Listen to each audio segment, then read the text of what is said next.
dans une déclaration rendue publique dans le cadre de la commémoration du 5 octobre 1990, l'opposant Claude Améganvi du Parti des Travailleurs invite les forces démocratiques de la nation à s'unir pour chasser du poulailler le renard. Fort Yacine B, note de la rédaction, qui s'y est introduit avant qu'ils ne mangent les poussins et de régler par la suite les différends qu'ils peuvent avoir entre eux.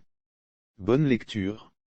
Il y a 31 ans, contre 27 ans d'impasse politique depuis l'assassinat de Sylvanus Olympio, 23 ans de dictature de parti unique parti-État et de ruine économique et sociale sous les effets dévastateurs des plans d'ajustement structurel dictés par le FMI et la Banque mondiale, un soulèvement populaire, lancé à partir de la capitale par la jeunesse qui était à son avant-garde, a rapidement embrasé le Togo, exigeant le départ de Gnassingbé et Eyadema.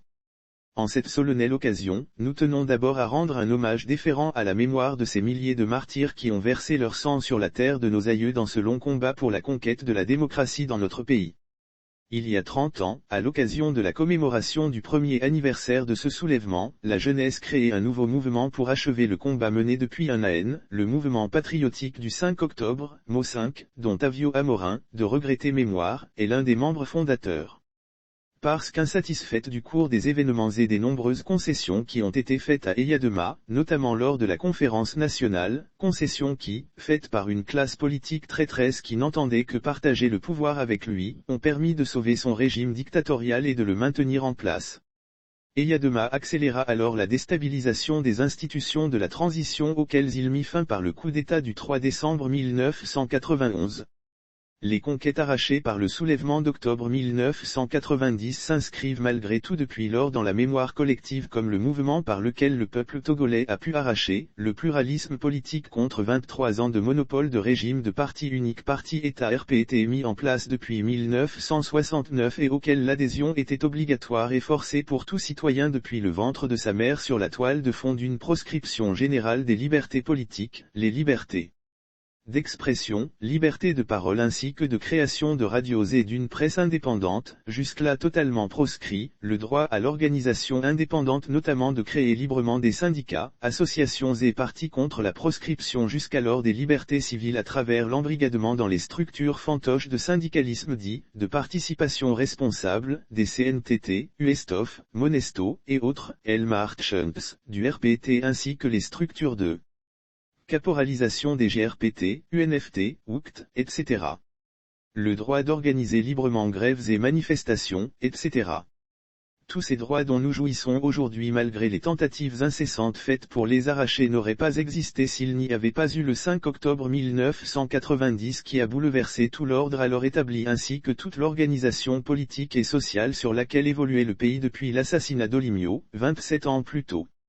La situation actuelle nous force à constater, à l'heure du nécessaire bilan qu'il nous faut impérieusement tirer que, malgré toutes les conquêtes arrachées depuis lors, perdure encore, un régime dictatorial qui a évolué d'une dictature militaire à l'étouffante domination d'une dynastie dictatoriale cinquantenaire qui maintient arbitrairement en détention, comme prisonniers politiques, d'innocents,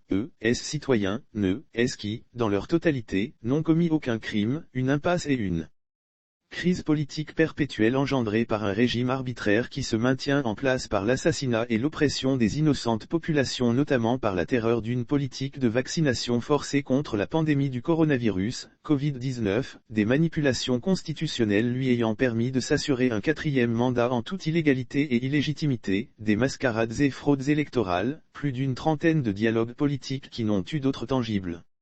résultat que des déchirements sans fin entre partis d'opposition rivalisant pour accompagner le régime en place dans sa gestion calamiteuse du pays comme on vient encore de le voir avec la tenue de la concertation nationale des acteurs politiques, CNAP, une corruption, une gabegie et une ruine économique marquée par de retentissants scandales qui se déclinent en affaires multiples, Panama Papers ayant engendré un Ouasemgate, Petrolgate avec le détournement de plus de 500 milliards de FCFA, Pandora Papers portant un nouveau scandale d'évasion fiscale impliquant pour l'instant les conseillers des plus hautes autorités de notre pays, un désastre social marqué par la ruine de la santé publique en cours de privatisation accélérée au profit de l'oligarchie au pouvoir alors que fleurissent toutes sortes de maladies, la ruine de l'enseignement public totalement saccagé par les caciques d'un régime qui s'en fiche en envoyant leur progéniture se former au prix fort à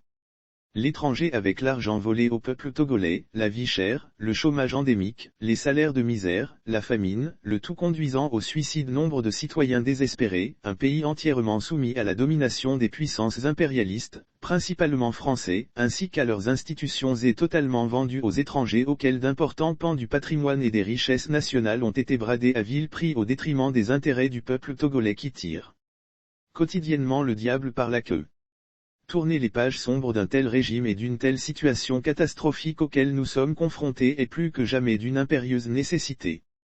La réalisation de cette importante œuvre de salut public par le mouvement du peuple togolais lui-même s'impose plus que jamais, au moment même où des coups d'État ne cessent de se multiplier dans toute une Afrique où les peuples sont vent debout contre la domination de l'impérialisme français qui y maintient des dictatures militaires et civiles archi-corrompues. Le rôle et la responsabilité de la jeunesse, nouvelle génération venant au combat pour la conquête de la démocratie en tournant ces pages sombres de toute notre histoire est capitale dans la situation où nous sommes présentement. Comme le dit en substance cette profonde pensée, confrontée à la nécessité d'assumer sa responsabilité face à l'histoire, chaque génération doit l'assumer ou la trahir.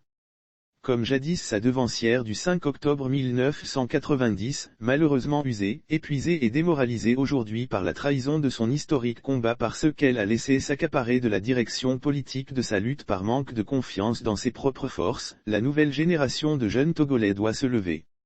En se portant au-devant du combat pour en finir avec la trop longue domination de la dynastie dictatoriale Eyadema Gnassingbé sur le Togo. Mais cette fois-ci, elle doit veiller, avec le peuple tout entier, à en contrôler par eux-mêmes le déroulement à travers leurs propres organes qu'ils doivent tuer à construire au feu même de ce combat libérateur.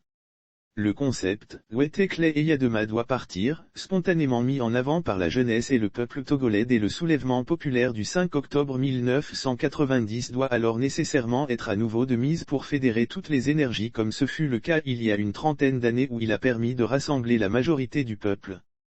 Par ce mot Wetekle qui signifie en mina, renard, ses promoteurs appelaient à la nécessité pour le peuple togolais de s'unir pour chasser du poulailler le renard qui s'y est introduit avant qu'il ne mange les poussins et de régler par la suite les différends qu'ils peuvent avoir entre eux. Alors que les responsables et partis se réclamant de l'opposition démocratique désorientant aujourd'hui la jeunesse et le peuple tout entier en se déchirant entre eux par des invectives et insultes qui font l'affaire de la sanglante dynastie dictatoriale qui opprime le peuple togolais, laissant croire que tout est pourri et que ce régime failli a encore de beaux jours devant lui, n'est-il pas temps d'en finir avec cette situation?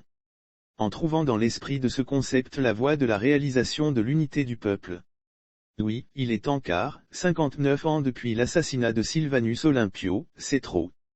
55 ans de règne d'une même monarchie dictatoriale au Togo, ça suffit. À bas la dynastie dictatoriale Eyadema Gnassingbé. Le nouveau Wetekle, fort Eyadema Gnassingbé doit partir.